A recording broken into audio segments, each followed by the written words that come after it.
तो जेकब फाटो का जो इंजरी वाला एंगल था समर स्लैम में, बल्कि वो रियल इंजरी शायद नहीं थी, वो था हमारे ट्रिपल एच का मास्टर प्लान, ताकि वो रोमन और जेकब को दूर रख सके। अब मैं क्या बातें कह रहा हूँ उसके बारे में डिटेल में हम लोग बात करने वाले हैं। तुम्हें और भी कुछ अपडेट जानने के लिए मिलेंगी। पॉल हेमन कब आएंगे, लोगन पॉल की कंट्रोवर्सी, सोलो सिकोया का पहला रिएक्शन, ट्राइबल चीफ के कमबैक को लेकर। So hello everybody and welcome back to new video को हम लोग इसी अपडेट के साथ शुरू करेंगे जो कि हमारे सोलो के बारे में जुड़ी है। सोलो बहुत दिनों से उड़ रहे थे, मैं ट्राइबल चीफ हूँ, मैं ये हूँ, मैं वो हूँ, लेकिन जब हमारे ओरिजिनल ट्राइबल चीफ आए समर स्लैम के अंदर तो ऑफकोर्स सोलो की जो हक्के बक्के हैं वो गुल हो गई। और डब्ल्यूडब्ल्यूई ने बस आज से कुछ घंटे पहले एक वीडियो क्लिप पोस्ट किया अपने इंस्टाग्राम अकाउंट के ऊपर, जिसका स्क्रीनशॉट तुम लोग देख पा रहे होगे। और यहाँ पर सोलो का तुम्हें पहला रिएक्शन देखने को मिलेगा, जहाँ पर वो एक भी शब्द नहीं बोल रहे हैं, बस सोलो आते हैं कैमरा के सामने, वो थोड़ा पहले नीचे देखते हैं, सोचते भैया ये क्या हो गया, और उसके बाद तो कैमरे की तरफ देख के शांति से यहाँ से जाते हुए नजर आए। वैसे कमेंट सेक्शन के अंदर लोगों ने ट्रोल भी किया है कि अब सोलो एक बार फिर से अपने म्यूट वाले मोड के अंदर वापस आ चुका है, और सोलो का जो पूरा भौकाल वाला एरा था वो खत्म हो चुका है, क्योंकि असली भौकाली इंसान यानी कि हमारे ट्राइबल चीफ रोमन रेंस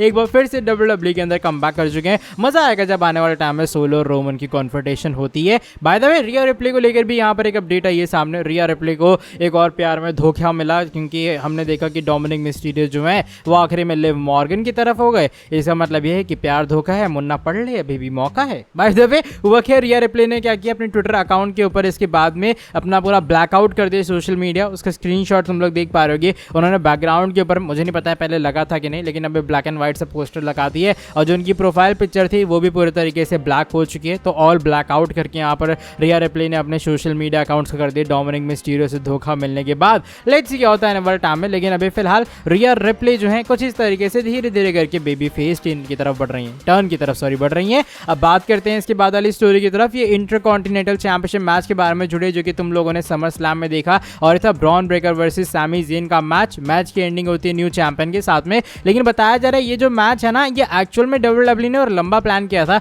लेकिन ये मैच बहुत ज्यादा छोटा हो गया। एक्चुअल में जो मैच की लेंथ है वो 5 मिनट 42 सेकंड के अराउंड थी, और डब्ल्यूडब्ल्यूई ने जो इस मैच को प्लान किया था, जो शेड्यूल किया था, वो 12 मिनट के अराउंड में था। अब डब्ल्यूडब्ल्यूई को शॉर्टेज ऑफ टाइम पड़ गया, इसलिए उन्होंने सोचा कि भाई इसी मैच को ट्रिम कर दिया जाए, और करीबन अराउंड में कहूंगा 7 से 8 मिनट इजीली वे में ट्रिम हुआ है, क्योंकि 5 मिनट ये और वहां पर 12 मिनट का मैच जाना था। तो देखा जाए 7-8 मिनट ट्रिम होना किसी मैच से बहुत बड़ी बात होती है। लेकिन फिर भी देखा जाए एक अच्छा खासा जैम पैक्ड मैच था, काफी सारे चीजें हमने इस छोटे से 5 मिनट में ही देख ली, और आखिरी में ब्रॉन ब्रेकर न्यू चैंपियन भी बन गए, जो कि डेफिनेटली इंपैक्टफुल वे भी है ब्रॉन ब्रेकर को चैंपियन बनाने का, कि उस बंदे ने चैंपियन को कुछ ही सेकंड के अंदर हरा दिया। अब बात करते हैं इसके बाद वाली स्टोरी की तरफ, जो कि LA night and Logan Paul के बारे में जुड़ी है। LA नाइट और लोगन पॉल का भी मैच हुआ। इस मैच में भी हमें न्यू चैंपियन क्राउन होता हुआ नजर आया। लेकिन तुम्हें याद होगा बस आज से कुछ ही टाइम पहले ना एक कंट्रोवर्शियल स्टेटमेंट आई थी लोगन पॉल की तरफ से ओलंपिक्स वाली पूरी चीज को लेकर, और उसके बाद से बताया जाता है कि डब्ल्यूडब्ल्यूई शायद इससे खुश नहीं होगी। अब देखो हुआ क्या है कि एक अपडेट आई है सामने। अपडेट के अकॉर्डिंग जब लोगन पॉल ने ऐसे अजीबोगरीब ओलंपिक्स पे कमेंट किए ना, उसके बाद ही डिसीजन लिया गया कि LA नाइट जो है वो न्यू चैंपियन बनने वाले हैं समर स्लैम के अंदर। यहाँ पर ये बात कंफर्म नहीं है कि पहले से डब्ल्यूडब्ल्यूई का प्लान था, लेकिन एक कंफर्मेशन कहते हैं ना कि भाई चलो अब समर स्लैम नजदीक आ गया है, लोगन पॉल ने हरकतें की हैं, तो LA नाइट चैंपियन बनेगा। या फिर एक मेजर रीजन लोगन पॉल का जो टाइटल हारना वो ओलंपिक्स का है या फिर नहीं, ये बात कंफर्म नहीं है। लेकिन उनके इसी कमेंट के बाद डब्ल्यूडब्ल्यूई ने विनर डिसाइड किया, और तब जाके LA नाइट न्यू चैंपियन बने। तो मुझे लग रहा है कहीं ना कहीं इस डिसीजन को हल्का सा डेफिनेटली इन्फ्लुएंस मिला होगा। और जहां पर पहले 10 लोग कह रहे थे ना कि लोगन पॉल रिटेन कर लें, वहां पर शायद 5 ही लोग रह गए होंगे उनके पूरे कंट्रोवर्शियल स्टेटमेंट के बाद। बात करते हैं आज की हमारी सेकंड लास्ट स्टोरी की तरफ। ये पॉल हेमन के बारे में जुड़ी है। अब रोमन रेंस वापस आ चुके हैं, लेकिन सवाल है पॉल हेमन कब वापस आने वाले हैं, वो कब आएंगे रोमन रेंस के साथ में। तो देखो अभी फिलहाल पॉल हेमन को लेकर बात आ रही है कि डब्ल्यूडब्ल्यूई भी प्लान कर रही है ऑफकोर्स पॉल हेमन एक बार फिर से काफी ज्यादा जल्दी कमबैक कर लें। बस वही देखो अब बात क्या, ब्लड लाइन सेगा के अंदर ना सब वापस आएंगे धीरे धीरे करके, लेकिन एक परफेक्ट मोमेंट, एक परफेक्ट टाइम का डब्ल्यूडब्ल्यूई वेट करेगी। ऐसा थोड़ी कि रोमन रेंस पहले नहीं आ पाते, रोमन रेंस पहले भी आ सकते थे डब्ल्यूडब्ल्यूई में, लेकिन समर स्लैम से अच्छा स्टेज डब्ल्यूडब्ल्यूई को नहीं मिलता। दैट्स व्हाई रोमन की जो रिटर्न है वो डब्ल्यूडब्ल्यूई वालों ने इतनी डिले कर दी कि भाई कोई बात नहीं, हम लोग समर स्लैम के अंदर रोमन को बुलाएंगे, लेकिन रिटर्न हर बार की तरह इंपैक्टफुल होनी चाहिए। तो उस चीज चक्कर में थोड़ी बहुत रोमन रेंस की रिटर्न हमने डिले देखी है। तो वैसे ही सेम सीन पॉल हेमन में भी है। हो सकता है पॉल हेमन रोमन रेंस को आके आने वाले स्मैकडाउन में ज्वाइन कर लें। एक रीजन ये हो सकता है कि पॉल हेमन समर स्लैम में इसलिए नहीं आए बिकॉज डब्ल्यूडब्ल्यूई चाह रही थी भैया रोमन आए अकेले, क्योंकि बंदे को भौकाल दिखाना है ना अपना कि भाई तूने मेरे बंदे को चुना या फिर मेरे बंदे को छुआ वाइज मैन को, तब मैं तेरी कुटाई करने आया हूँ। तो यहाँ पर धीरे धीरे करके मुझे लग रहा है रोमन रेंस के साथ में और लोग ज्वाइन होंगे, जिसमें ऑफकोर्स पॉल हेमन का भी एक नाम नाम है और मे बी हाई चांस है कि हम आने वाले स्मैकडाउन के शो के अंदर ही हो सकता है। अब जो आज की हमारी फाइनल स्टोरीज हैं वो रोमन रेंस के बारे में जुड़ी हैं। पहले रोमन रेंस के कुछ अच्छे खासे स्टैट्स के बारे में बात कर लेते हैं, बिकॉज रोमन रेंस का कमबैक हुआ है तो ऑफ कोर्स डब्ल्यूडब्ल्यूई को फायदा हुआ होगा।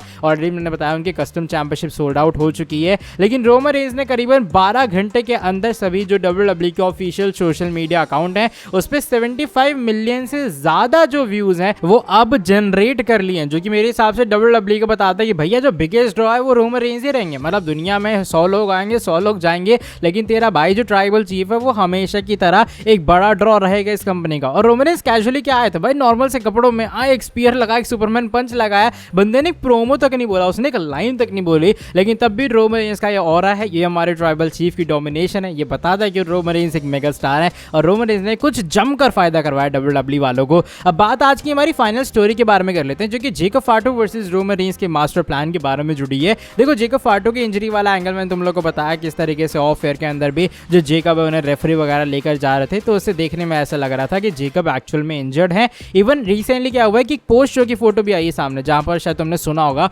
हारून टीवी करके हैं, तो वो लोग जाके सोलो वगैरह से मिले थे शो वगैरह खत्म होने के बाद। तो वहां पर पैर के ऊपर जो पूरा ये लोग बांधते हैं ना एक सॉर्ट ऑफ क्या बूट टाइप सा फ्रैक्चर टाइप सा, तो वो चीज पैर में उनके पहनी हुई है सोलो ने, जो कि बताता है कि सोलो को एक्चुअल में इंजरी हुई है और सोलो दैट्स वाई जो है वो ये सब पहन के घूम रहे हैं। लेकिन फाइटफुल की तरफ से इसके बीच में एक अलग ही अपडेट आई सामने। फाइटफुल ने बताया कि एक्चुअल में ये चीजें प्लान थी कि जो जेकब फाटू हैं वो जब अनाउंसर्स टेबल के ऊपर अपनी स्प्लैश देंगे तो वो चीज को सेल भी करने वाले हैं, यानी कि ये बात ऑलरेडी प्लान थी कि जो हमारे जेकब है वो तड़पेंगे वैसे जैसे उन्होंने तड़पे थे रिंग साइड के ऊपर, ये भाई उनके चोट वोट लग गई। अब ये बात कंफर्म नहीं है क्या, ऐसा तो नहीं हुआ है कि मान लो डब्ल्यूडब्ल्यूई ने कहा था सिर्फ तड़पना तुम, लेकिन एक्चुअल में वो चोट लग गई जेकब फाटो को। अब इसके बाद से कुछ लोगों का ऐसा भी मानना है कि डब्ल्यूडब्ल्यूई का ना मास्टर प्लान था, उन्होंने जानबूझ के जेकब को इस इंजरी वाले एंगल का दिखाया ताकि वो रिंग साइड के ऊपर पड़ा रहे। अब इससे क्या होगा, जब रोमन रेंस कम बैक करेंगे तो रोमन रेंस के सामने जेकब फाटो नहीं आएगा। ये डब्ल्यूडब्ल्यूई एक मास्टर प्लान खेल रहे ताकि आने वाले टाइम में जब भी वो रोमन रेंस वर्सेस जेकब का शोडाउन करवाना चाहे वो ऐसा हो कि भैया जेकब तगड़ा है और जेकब जब रोमन के सामने आएगा तब क्या होने वाला है। तो ये कुछ चीजें भी फिलहाल बताई जा रही है, मुझे नहीं बताया ये ट्रिपल एच का मास्टर प्लान था या फिर नहीं था, या फिर यहाँ पर कुछ और ही चीजें चल रही थी और एक्चुअल में जेकब फाटो ने अपने आप को इंजर कर लिया। लेकिन तुम्हारे हिसाब से क्या ये ट्रिपल एच का मास्टर प्लान है रोमन रेंस वर्सेस जेकब फाटो के लिए, जैसे कि रिपोर्ट बता रही कि जेकब फाटो का इंजरी सेल होना लिखा था, या फिर तुम्हारे हिसाब से एक्चुअल में अनफॉर्चुनेटली जेकब फाटो ने इंजरी जो है वो अपने आप को कर ली है। मुझे ऑफ एयर वाली जो फोटो आई सामने ना उसको देखकर ऐसा लग रहा है कि शायद वो इंजरी हल्की सी रियल है। चलो bye the way that is it for today video पसंद आई है तो वीडियो को नीचे लाइक कर देना, चैनल को सब्सक्राइब कर देना और बेल नोटिफिकेशन को भी कर देना ऑन। मैं तुमसे मिलता हूँ आके नेक्स्ट वीडियो के अंदर बहुत ज्यादा जल्दी। Till then bye bye, take care.